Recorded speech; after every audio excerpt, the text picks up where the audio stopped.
ইতিমধ্যেই আবার বিএনপির বিরুদ্ধে ষড়যন্ত্র শুরু হয়ে গেছে। বিএনপি যে একটা মাইনাস করা, এই মাইনাস করার একটা প্রক্রিয়া চলছে এবং শুরু হয়ে গেছে। তাই আপনারা সবাই সজাগ হন এবং একজোট হন, একতা হন। সম্ভবত খুব তাড়াতাড়ি এই নিয়ে আবার মাঠে নামতে হবে। আর এটা বিএনপি বুঝতে পেরেছে। আর বুঝতে পারার মানেই হচ্ছে অর্ধেকটা সমস্যার সমাধান করা এবং সমাধান হওয়া।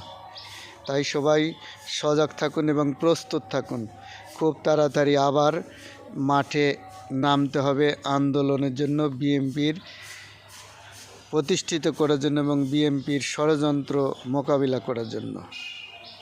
এই বিএনপি যে মাইনাস করার যে ষড়যন্ত্র হচ্ছে, এটাকে মোকাবিলা করার জন্য খুব তাড়াতাড়ি আবার মাঠে নামতে হবে।